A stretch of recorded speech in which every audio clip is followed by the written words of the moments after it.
ఏదైనా మాట్లాడాల్సి వస్తే నేను చూసుకుంటాను.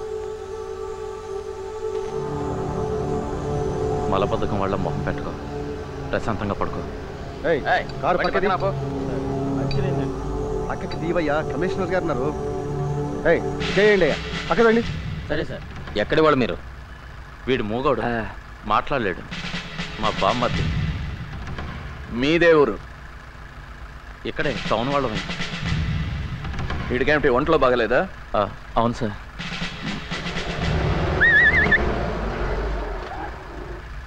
చెక్ పోస్ట్లో మీ అడ్రస్ ఇచ్చి వెళ్ళండి. ఎందుకు సార్? దొంగ కోళ్ళు పట్టేవాడి కోసం వెతుకుతున్నాం, తమరు కనిపించారు అందుకని. ఇంకేమైనా చెప్పాలా అండి? వెళ్ళు. ఏంటయ్యా, అయిందా? అయింది సార్. అయితే రండి.